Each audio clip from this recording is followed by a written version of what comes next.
breaking news right now on WDBJ 7. As many of us were sleeping, an iconic piece of Bedford history was burning. It's a landmark. Flames ripped through the old middle school that's been around for nearly 100 years, and police are looking for the person they believe started the fire on purpose. Emotionally, this is hard. And with the destruction comes grief for many who walk these halls. The thing about this property and this building is it belongs to everybody in this community. This special edition of WDBJ 7 at 6 begins right now. And we thank you for joining us this evening. I'm Robin Reed. And I'm Jean Jadhun. We begin with breaking news. A massive fire has destroyed most of the interior of the Old Bedford Middle School, and police believe that fire was arson. Crews got the call around 3 this morning and have been at the scene ever since. And we'd like to take a good look at your screen right now as Bedford police believe this person started the fire on purpose. Police say they got the photos of the suspect from the surveillance cameras on the property, and this view from Air 7 shows the magnitude of the fire with plumes of smoke that could be seen for miles. And our cameras caught the moment that part of the roof caved in. We have team coverage now tonight. Let's go to Ashley Bowles first. Ashley, what is the latest? Well, Robin, we're still working to learn a lot of information. Who set the fire, when it was set, why it was set. So many questions are still left unanswered, even though now we do know that it was set intentionally. When I talked to crews earlier, they were telling me they had to play catch up this morning because of the fire and how fully involved it was. Also, not being able to get anyone inside. Every fire is different and comes with unique challenges. While no one expected 503 Longwood Avenue to burst into flames Thursday morning, the complexity of this fire surely wasn't expected. It was already in the roof and attic space. So once we got here, it was already in the second floor in the attic, and it just quickly traveled from one side of the building to the other through the attic. Initially, the right side of the old middle school had the most amount of flames and smoke. That changed throughout the morning and afternoon. Nearly 50 firefighters worked together at one point to contain a fire that didn't want to be contained. Hotspots are still a major problem. You know, a lot of our onlookers and our bystanders want to know why can't they just put the fire out quickly. It's just not that simple. There's so many void spaces, there's so much fuel load in the building that, you know, we're flowing 1,000 gallons a minute from each aerial, and we're still having trouble getting it fully contained. There are a lot of feelings of frustration and sadness here, but also thankfulness. Even though there's been several instances of vandalism in the school in the last 6 months, Bedford's chief of police is confident no one was inside and no firefighters have been injured. It's a dark day for us. I thank God that nobody was injured and that these folks were able to do their jobs, and want to ask everybody to continue to pray for the folks who are working behind us. Yeah, the town manager and the fire chief both tell me that they believe something good will come of this. Obviously, Robin, Jean, it's a long way away to find the good in that as the investigation will continue for the next several days, especially now with the suspect picture trying to identify that person. And I'm sure charges will come eventually once that person has been identified. Yeah, a lot more information coming down the road on this one. Ashley, thank you. The fire crews had to work quickly in order to contain this morning's fire, as they believe it was burning for about an hour before they even got on the scene. And because of the building's large footprint, the flames spread before the crews arrived. Low water pressure was also a deterrent early on. Just being able to get enough personnel here, enough personnel inside, and putting enough water on it is the struggle that we've had so far this morning. Despite the troubles, positive morale kept the firefighters going. They say many local businesses came out to provide hot food and coffee once the sun came up.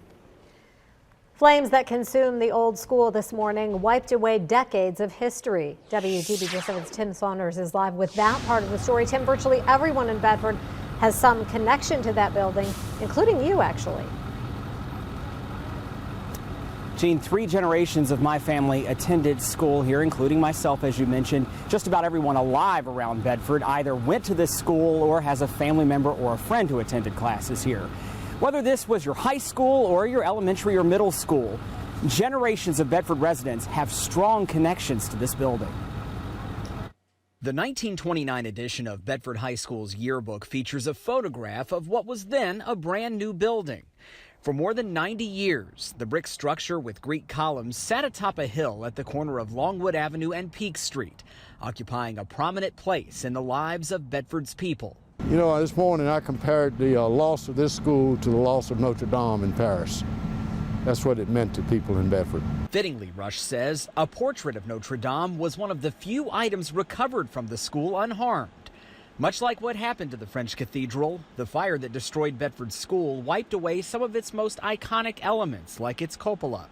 Seeing the building in its altered state was difficult for Rushi Woolridge, who spent 46 years directing traffic in front of the school as a crossing guard. I wanted to cry. I didn't like it. I wanted it to be pretty like it always was. Like it was when students studied on the lawn, learned from a favorite teacher in the classroom, or attended a community event in the auditorium. Musicians say it had some of the best acoustics of any building in the area. On the last page of Bedford High School's final yearbook in 1964, there's a silhouette of the old school with the words, "Nothing now is left but a majestic memory." Perhaps a reflection of the way people in Bedford feel about the school in its current state. I hope we can get it cleaned up and get it back to what we was going to originally do. One thing Bedford leaders are hoping, or were hoping to do with this building, was continue to use that auditorium for community events. Mayor Rush says he hopes that will still be possible, although that auditorium will need to be substantially rebuilt. We're told very little of that space remains after the fire. All right, Tim Saunders, and that building certainly has such a special place in the hearts of so many folks. Thanks for that part of the story. The developer who planned to transform the school building into apartments is remaining positive. Dave McCormack called the fire just a setback in his overall plans. He has been speaking with community members all day today and says their stories about the school are inspiring him even more to move ahead with his multi-million-dollar redevelopment. Oh, it's amazing to, even in a devastating situation like this, to meet people out on the street that went to school here, that are upset that this is happening, but telling their stories and everyone gathering around and supporting each other through a time like this. So that just, you know, makes you even more convicted about what we're doing and why we're doing it. McCormack says his company has redeveloped buildings in far worse shape than the burned out school building. So he says he's not worried about the project's future. He says over the next few months, his team will be evaluating the state of the building and adjusting their plans accordingly. WDBJ7 has been following this story from the beginning. You can see all of our coverage so far on our website, news app, and our Facebook page. And be sure to tune in tonight at 10 and 11 for the very latest. Time to go now to your hometown forecast, where widespread rain is expected starting tomorrow morning when it's going to be kind of cold. Chief Meteorologist Brent Watts following those temperatures pretty closely. You say maybe a little ice in some hometowns? A couple areas, Robin, not expecting a widespread icing event or anything like that, but there could be some patchy ice possible, especially since the ground has been cold, and we're expecting those lows to get down into the low 30s again tonight. Now, we do have those winter weather advisories that have been issued by the National Weather Service along the I-81 corridor and the Interstate 64 corridor for tomorrow morning. That would be the primary time frame. Say between 4 a.m. and about 10 a.m. is that window where we could have some potential icing. Already seeing that rain move into Kentucky, Tennessee. That's headed our way later on tonight, with any rain arriving after midnight. And the reason why we're concerned is temperatures are dropping fast, already in the upper 30s now in the Roanoke Valley and Danville Hot Springs now at 34. And I'm forecasting overnight lows right around that freezing mark tomorrow morning. We'll take a closer look at that rain timing and ice impacts, plus your weekend forecast. Legislation to reverse decades of abortion restrictions in the Commonwealth is moving forward. Abortion rights advocates say the move will help keep women safe, but those against the changes say it will put women and children in danger. Senate Bill 733 passed in a committee vote of 9-6. The bill would undo Republican-backed laws, including a 24-hour waiting period and requirements for ultrasound and counseling. When a woman makes a decision to have an abortion, it should be safe, it should be legal, it should be accessible, it should be affordable, and it should come free from punishment or judgment. They need to know what's going on in their body to see if they even have a viable pregnancy, and taking that away could harm women. A House committee advanced a similar bill yesterday. Votes before the full House and Senate could come within the next few days. Danville's Police Chief Scott Booth says crime in that city is going down. The department showed a comparison from 2018 to 2019, and the data showed crime in major areas, including burglary, robbery, and murder, have dropped. Chief Booth says his department uses a method. It's called stratified policing, which focuses on accountability, analysis, and problem solving. What we do is we strive to make Danville the safest Danville we can. We've consistently seen crime decline over the last 2 years. If anything, we still struggle with a perception of crime issue here. And the chief says the city is becoming safer every day. You're watching WDBJ 7 at 6 on this Thursday. Construction at St. Andrew's Catholic Church in Roanoke has reached another milestone. We'll have details on the project right after this. Plus, a lucky dog is home tonight after a daring rescue. That story is tonight's good news here at home. 5 years after St. Andrew's Catholic Church replaced 2 steeples, renovations continue at the Roanoke landmark, this week marked by another milestone in the project. WDBJ7's Joe DeShiel is live tonight on Catholic Hill with an update on what's happening now and, more importantly, what's to come. Well, Robin, it's hard to believe it's been over 5 years since the steeples were replaced here at St. Andrew's. Now the church is nearing the end of phase 2 of this project, and it hopes to have the exterior renovations completed by Easter. Drive by on I-581 and you can see something's missing from the roof of St. Andrew's Catholic Church. Earlier this week, crews detached the back spire, lifted it from the roof with a large crane, and gently lowered it to the ground. And it will remain there while craftsmen replace the slate, copper, cross, and lightning protection. So all that'll be much easier on the ground. The scaffolding is around it now, and the protection from the weather elements is there in place. So, hopefully within 6 to 8 weeks, we'll be taking it back up. Soon the Durable Restoration Company and its subcontractors will finish exterior renovations. Then the work will move inside, where water damage has taken its toll. The church is closing in on its fundraising goal, and Father Kevin Segerblom says that should mean the work will be completed without additional debt. I'm amazed at it, and other people are as well, but it just goes to show you that people really do love this church and want to make sure that we're taking care of it. After years of major renovations, the end is now in sight. Robin, the church hopes to complete all of the work inside and out by September in time for a Mass celebrating the 200th anniversary of the Catholic Diocese of Richmond. And what a special time that will be. Hope everything stays on time. Joe, thanks for the update this evening. Such a pretty building. It is indeed. Marking the downtown Roanoke skyline.